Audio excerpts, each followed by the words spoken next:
Hi there, I'm Lorene Sauro, and I'm a certified functional nutrition practitioner. And today I want to talk to you about fiber, not because I'm going to tell you to consume it, which I am, I'm going to tell you that, but I'm going to tell you the circumstances under how you should consume it, because what happens is a lot of people have the fiber and they end up having symptoms and results that they are not looking for as a result of adding fiber to their diet. And when you understand what the fiber is for and who it's feeding, then all of a sudden you're going to have an appreciation for fiber that's going to allow you to take the recommendations I'm making and utilize them and getting better results for your gut. So the first thing I wanted to say to you, and as you listen to this information, is fiber is about feeding your microbes. And this will help you understand exactly what goes wrong when people add fiber before the body is ready to have that fiber added. Today, we're going to be talking about the real reason high fiber diets backfire and what you should do instead. So I'm sure by now you know that fiber has become a health badge of honor. So in other words, you're not just eating it because you like it or because it's normal. It's become this, well, I've added my fiber for the day, right? So I've done good. That's how fiber has been presented to us without giving us any real reason why we should be so interested in consuming it. For many people, unfortunately, though, when they go to eat more fiber, it makes things worse, not better. And often they experience things like bloating, cramping, heaviness, constipation, diarrhea. These are all very normal things that can happen when people have fiber before their body is ready for the fiber. So you need to understand it's not usually the fiber that's the problem, it's the microbial environment that receives it. So we shouldn't be talking about fiber, we should be talking about microbes. So feeling worse with fiber does not mean your gut is broken, though. It means your microbial community needs rebuilding. So it's not like you can't do anything about this. You just need a means to do it that works for you.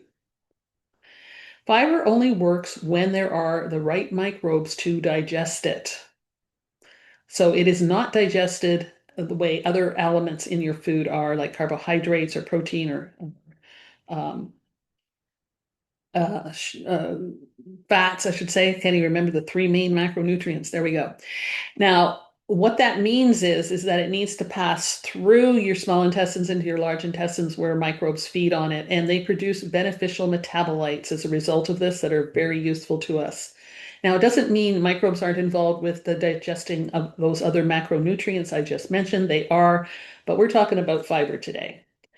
So if microbial populations are low or imbalanced, large fiber loads ferment chaotically. So in other words, you dump a bunch of fiber into your colon, the microbes that are there don't know what to do. They don't know how to organize. They don't know how to communicate because they're not used to seeing this fiber, and especially at this amount, and they don't know what to do. Think of it as feeding 500 people with a kitchen meant for 20. What kind of chaos would that cause? Like, just picture it. And now that's what's going on in your colon. Fiber fails because the gut's foundational ecosystem isn't ready. So, why high fiber diets backfire? Number one is low microbial diversity. In other words, you don't have enough of the microbes that digest the fiber present in order to digest the amount of fiber that was consumed. You have underfed microbes. So this has been ongoing. So in other words, you have been routinely not feeding enough to your microbes. You may not even have some of the microbes you need for specific types of fiber. And of course, what a lot of people do is, they're told that they need, I don't know, 25 grams of protein per day or whatever, 30 grams, whatever it is that you're listening to. And they immediately figure out what fiber they're going to use, craft a portion size that has that 30 grams and dump it in. Well, of course, that's not going to work. So when you have low diversity, which is when you don't have enough microbial species or quantity of those microbial species, you have fewer enzymes. And when you have fewer enzymes, it means there's going to be less fermentation of the fiber by the colon microbes. So in other words, the fiber is going to sit there longer and cause gas. Underfed microbes equals small, weak populations, and they're overwhelmed by sudden fiber increases. And when you portion jump, and that's where you go from having no fiber or low fiber, and you have this huge bowl of beans or a salad, or whatever choice of fiber you chose, could be a combination, could be some grains in there, doesn't really matter. You put that in there, the gut just says, nope, not going to do it, not digesting it, not happening. Your gut needs capacity before it needs quantity. Fiber isn't the first step, capacity building is. And capacity equals a microbial abundance plus diversity plus readiness. So, in other words, you have enough microbes, they're diverse enough, and they're ready to digest the fiber. Microbes expand gradually when they're fed consistently in small doses. And when the environment is ready, fiber works beautifully. These are signs your gut isn't ready for high fiber: bloating when you eat beans, painful gas, constipation from more vegetables. So you added in more vegetables and now you're constipated. Loose stools after raw salads.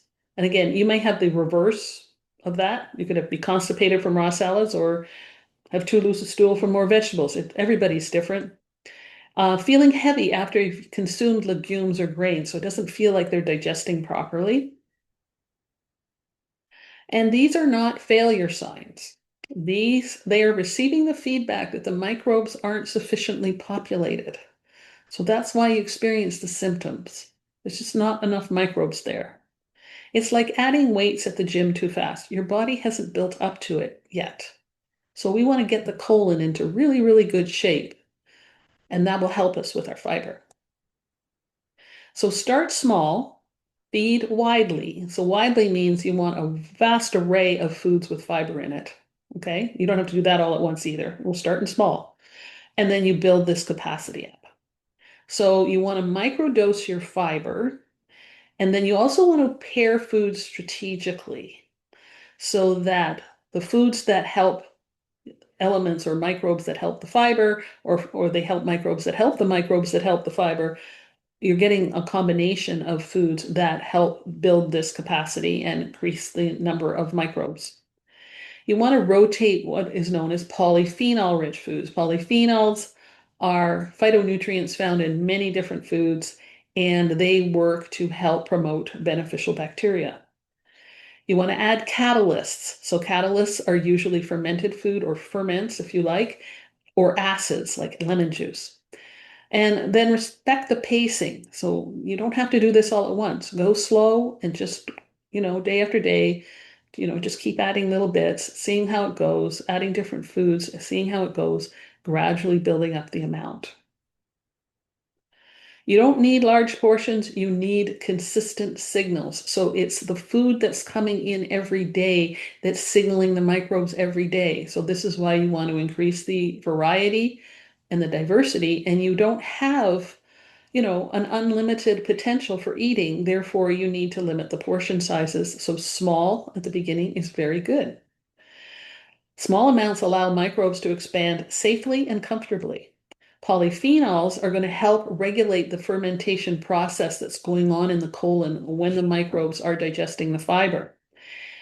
Ferments or fermented foods and acids, they act as catalysts and they help stimulate the fermentation process. Now, this is what we talk about in the gut balance method, and we have a framework we use for introducing these foods in a small amount. And what it's designed to do is match how the microbes grow. And it's not just the microbes that are digesting fiber that we work on. We work on all the different microbes that are fed by different categories of foods so that the entire system is balanced. And when you have that, it makes it a lot easier to digest whatever foods you're trying to have. Plus, of course, in this case, ferment the fiber so that the fiber works for you and not against you. Instead of big serving, you're doing micro doses. So that could be as little as 1 to 2 teaspoons beans, 1 to 2 teaspoons lentils. Again, nothing major here. A few bites of a grain, small amounts of veggies. And then you just pair this with some kind of acid or ferment and see how that helps you. The compounds still reach the microbes quantity isn't required at first. So they're still going to get to the microbes. They're still going to feed what microbes are there. They're still going to start educating those microbes. And that's what we're going for. And this builds tolerance plus diversity quickly. Fiber doesn't fail. It's trying to help and produce beneficial metabolites for you. And remember, it's the metabolites that help you function, not just in the gut, but throughout the body. And the gut just needs the right order for all of this to happen so that you are not giving it too much fiber too soon. Fiber is incredible, but giving the gut the right sequence makes all the difference. When microbes are properly fed and diverse, fiber becomes effortless again. Now, if you find this helpful, check out my other videos that help explain what your gut microbes are looking for, because this is just the beginning.